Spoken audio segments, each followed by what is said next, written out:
Stop saying that Whoopi Goldberg getting yanked from The View right after she attacked me on The View is karma. There's no such thing as karma, sorry. Bill Maher just exposed Whoopi Goldberg's public collapse on live television and didn't even try to hide his reaction. What began as a calm disagreement between two famous liberal personalities has now become a complete mess, and the evidence looks far worse than people imagined. These two once supported the same causes, attended the same events, backed the same political ideas, and agreed on almost every major cultural debate in America. But now Maher is bringing up years of old clips, while Whoopi struggles on live TV to explain how the most progressive talk show on television lost a debate to a guy casually holding a cigar. I mentioned this karma stuff on the show last week because I was relating how many texts and emails I got from people congratulating me on receiving a karmagram from the universe in the form of Whoopi Goldberg's chastisement.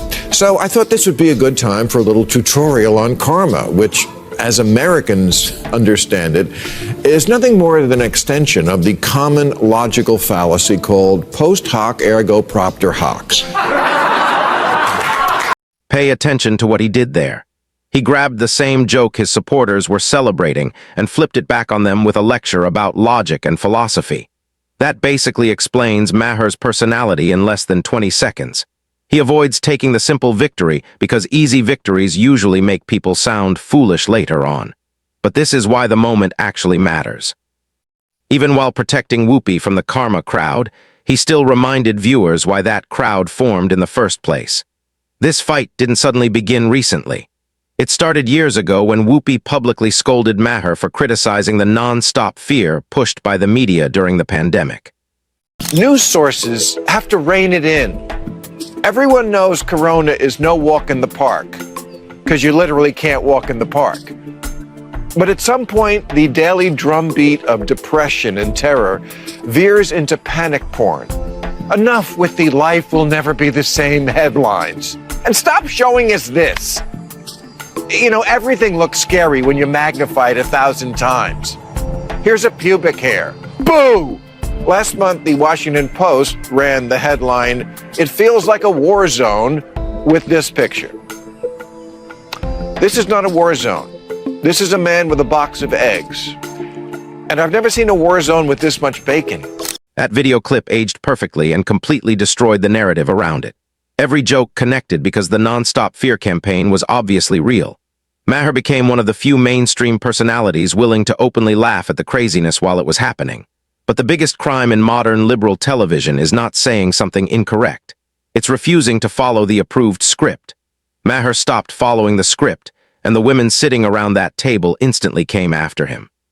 Not really funny to people who've lost their kids to this vaccine, or people who've lost family members or dear friends to this. It's just, this is what we're doing to protect our families. And you don't have to do it, but stay away from everybody. Because if you're the one who's not paying attention and you're coughing and sneezing, you don't want to, then stay out of the public, man. This is not, nobody wants this. And I think he's forgetting that people are still at risk who cannot get vaccinated. People who can't get that. Little kids under the age of 5. Yeah. Or people with health conditions. How dare you be so flippant, man? How dare you be so flippant? That isn't a debate. It sounds more like a lecture. Maher was never telling people to ignore masks or stop protecting vulnerable groups. He was simply pointing at a Washington Post image of a man carrying eggs and asking why it looked like a scene from wartime Europe. Whoopi listened to that and decided Maher himself was the issue.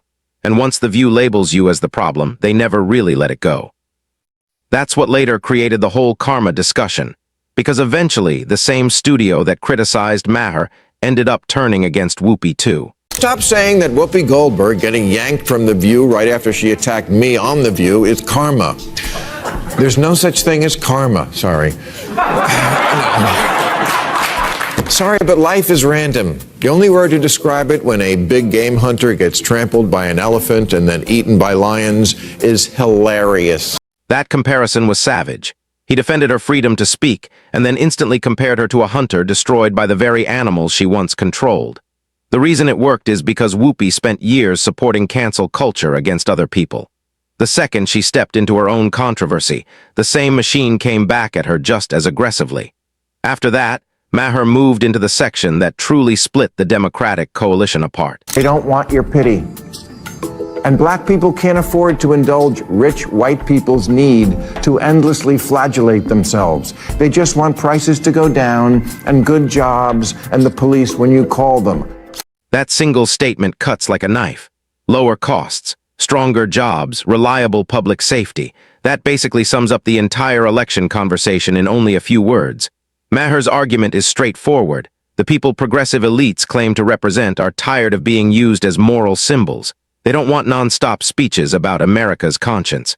They simply want a country that works properly. Whoopi heard those comments too, and her answer showed exactly why Democrats continue struggling with voters. Well, if he's right, then why didn't people vote for the former prosecutor who actually had policy plans to help the working class? I mean, again, I got my popcorn. I don't know why people did what they did. I see all these reasons, and so, okay, time will tell. But what do y'all think? I just, I know that as a country, it's very difficult for people to believe that racism and misogyny, they're just alive and well. I think that we don't want to think that about ourselves. Did you notice what happened there? She began by discussing policy and finished by judging America's character. In other words, if you didn't support their side, then you are the issue. That is exactly the cycle Maher has been criticizing for years. Lose an election, accuse the voters. Lose a voting group, accuse sexism. There's never a moment where the actual message gets blamed for failing. Maher already had his response prepared immediately afterward. Someone must tell the usual suspects on the far left that the saying is, when you're in a hole, stop digging. You just lost a crazy contest to an actual crazy person. What a shocker that the people who see everything through the lens of race and sex see their election loss as a result of racism and sexism. Yes, if only we weren't so irredeemably unenlightened, we would have elected a black president by now. Oh, what, we did? Asked if racism is built into our society. White progressives agreed with that at higher levels than black and Hispanic people. They don't want your pity. And black people can't afford to indulge rich white people's need to endlessly flagellate themselves. They just want prices to go down and good jobs and the police when you call them. And the statistic arrived and completely exploded the discussion. The people shouting the loudest about the country's problems often believe those problems more strongly than the communities they claim to represent. After that came the confrontation everyone had been waiting to see. Maher walked directly onto the set of The View itself. Well, I had a different question, but it struck me that in the first segment you used the term woke, and you said that woke is what was sort of ruining everything. And I know that you're... No, I didn't say ruining everything. I said that's why Trump could get reelected. That's why Trump could get reelected. Yeah. So the term woke has been, in my view, co-opted by the right and weaponized and bastardized. And so I was surprised to hear you use the term, because historically, as you know, because I think you're quite brilliant, that woke is a word used by the black community to note that we must be aware of social injustices. But words migrate. Why is that a bad thing? It's not a bad thing, and originally that was absolutely a great thing. Alert to injustice, who's not for that? But words do migrate. Now, I'll use any term you want. Okay. Because maybe that is a word that's triggering, and so let's not use that word. I know. Look closely at the trick inside that conversation. She hides the criticism inside a compliment by saying, "I think you're brilliant, but the word you used is unacceptable."